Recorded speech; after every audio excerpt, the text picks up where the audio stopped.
आपकी जीत और आपकी हार सब आप पर निर्भर करती है। चलिए दोस्तों, आज मैं आपको एक कहानी सुनाता हूं। एक बार एक गांव में सूखा पड़ गया। चारों तरफ उदासी छाई हुई थी। लोग मरते जा रहे थे और जो लोग जिंदा थे वो मरने का इंतजार कर रहे थे। तभी उस गांव से एक फकीर गुजरता है और अचानक वो गांव की हालत देखकर बड़ा परेशान हो जाता है। भागता वो फकीर एक बूढ़ी मां के पास जाता है। बोलता है, मां, ये बताओ इस गांव में सब इतने उदास क्यों हैं? आज से 1 साल पहले जब इस गांव से मैं गुजरा था तो मुझे बड़ा खुशहाल गांव दिखा था, लेकिन आज मैं ये क्या देख रहा हूं, हर इंसान इस गांव में उदास बैठा हुआ है। मां बोली, बाबा, हमारे गांव में पिछले 3 महीने से पानी की एक भी बूंद नहीं आई और चारों तरफ उदासी छाई हुई है। बहुत सारे लोग तो अपनी जान दे चुके हैं और बहुत सारे लोग बस इंतजार कर रहे हैं कब उनके प्राण निकल जाए। बाबा बोला, ऐसे निराश मत हो, मेरे पास इसका एक उपाय है। वो बूढ़ी मां बोली, बाबा जल्दी बताओ, आपके पास आखिर इसका क्या उपाय है? बाबा बोला, जाओ, कलकत्ता के पास एक गंगा राम रहता है, कहीं से भी उसे ढूंढ के लाओ। मैंने सुना है कि वो जहां पर भी नाचता है वहीं बारिश हो जाती है। उस मां के अंदर एक उम्मीद जाग गई और उसने सारे गांव वालों को इकट्ठा कर लिया और जो बाबा ने कहा था वो सारी बात बताई। गांव के सारे लोग बहुत खुश हुए और उस गांव के 5 बुजुर्गों ने कहा कि हम चलते हैं कलकत्ता के पास उस गांव के अंदर और ढूंढ कर लाते हैं उस गंगाराम को। दोस्तों, वो 5 लोग कलकत्ता के पास उस गांव में जाते हैं और किसी तरह वो गंगाराम के घर तक पहुंच जाते हैं। जैसे ही वो दरवाजा खटखटाते हैं, एक शख्स बाहर आता है। बोलते हैं, क्या तुम गंगाराम हो? बोला, हां, मैं गंगाराम हूं। सुना है कि तुम जहां भी नाचते हो वहीं बारिश हो जाती है? बोला, हां, मैं जहां भी नाचता हूं वहीं बारिश हो जाती है। वो पांचों के पांचों कहते हैं, गंगाराम जी, हमारे गांव में पिछले 3 महीने से बरसात नहीं हुई, सब लोग मर रहे हैं, प्लीज हमारे साथ चलिए, हम पर कृपा कीजिए और हमारे गांव में जाकर नाचिए, शायद हमारे गांव का उद्धार हो जाए। गंगाराम कहता है, मैं चलूंगा जरूर, लेकिन मेरे भी बीवी बच्चे हैं, मेरे साथ भी पेट लगा हुआ है, आप मुझे दोगे क्या? गांव वाले बोले, गंगाराम जी, हमारे पास आपको देने के लिए कुछ भी नहीं है।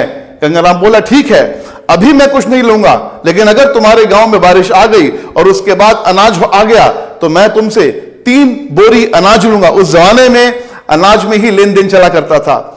वो लोग मान गए और गंगाराम उनके साथ उनके गांव के लिए चल निकला। दोस्तों, गंगाराम को देखने के लिए चारों तरफ से भीड़ आ गई। सब लोग ये देखना चाहते थे कि ऐसा कौन सा इंसान आ रहा है जो जमीन पर नाचेगा और आसमान से बारिश हो जाएगी। यकीन नहीं होता ना दोस्तों।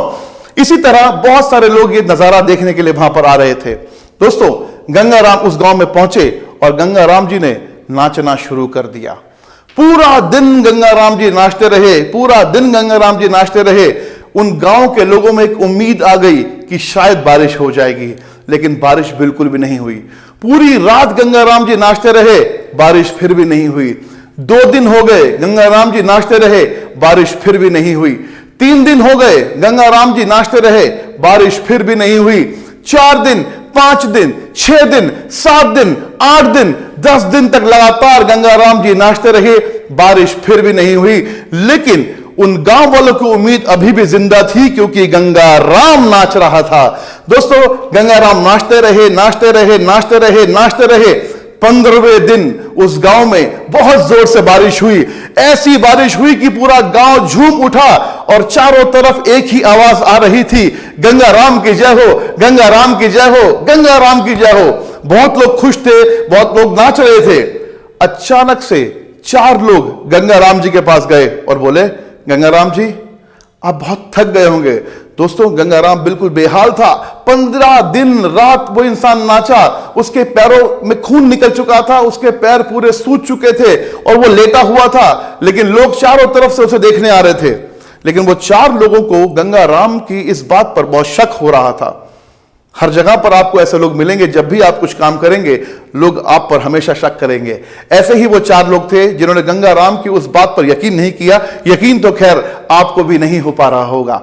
दोस्तों, उन 4 ने पूछा, गंगाराम एक बात बताओ, ये बारिश हुई कैसे? क्योंकि ये लॉजिक हमें समझ में नहीं आ रहा कि एक इंसान जमीन पर नाच रहा है और आसमान से बारिश हो रही है, ये बताओ कि बारिश हुई कैसे? गंगाराम बोलता है, कोई लॉजिक नहीं है इसके पीछे, मैं जहां भी नाचता हूं वहीं बारिश हो जाती है। लेकिन उन लोगों ने बोला, नहीं गंगाराम जी, कहीं ना कहीं इसके पीछे कोई और कहानी है, तुम हमें बता दो कि यह बारिश कैसे होती है। गंगाराम बोला, मैं कैसे बताऊं, मैं जहां पर भी जाता हूं वहीं बारिश हो जाती है, जहां पर भी नाचता हूं वहीं बारिश हो जाती है, यही मेरे साथ हो रहा है इतने सालों से। लेकिन उन चारों को इस बात पर यकीन बिल्कुल भी नहीं आया। उन्होंने बोला, गंगाराम, अगर आखिरी बार हमारे पूछने पर तुमने बता दिया कि यह बारिश कैसे हुई तो हम तुम्हें छोड़ देंगे, नहीं तो तुम्हारे इन पैरों का वो हाल करेंगे कि अगली बार से तुम नाचने के लायक नहीं रहोगे। अब गंगाराम एक शरीफ इंसान था, वो घबरा गया। बोला, मेरे दोस्तों, मैं तुम्हें बता देता हूं कि यह बारिश कैसे हुई, लेकिन एक वादा तुम करो कि तुम किसी को नहीं बताओगे कि यह बारिश कैसे हुई। वो चारों वादा करते हैं, बोलते, गंगाराम, हम तुझे वादा करते हैं कि हम किसी को नहीं बताएंगे यह बारिश कैसे हुई, लेकिन तू हमें सच सच बताना कि बारिश कैसे हुई। गंगाराम कहता है कि ये तो मैं भी जानता हूं कि नाचने से कभी बारिश नहीं होती, ये तो मैं भी जानता हूं कि नाचने से कभी बारिश नहीं होती, लेकिन मैं तब तक नाचता हूं जब तक बारिश नहीं होती। दोस्तों, आप तब तक नहीं हारते जब तक आप हार नहीं मान लेते। ये कहानी नहीं, ये जिंदगी का सच है। आप तब तक काम कीजिए जब तक आप जीत नहीं जाते, क्योंकि अगर आप ऐसा करेंगे तभी आपकी जीत निश्चित है।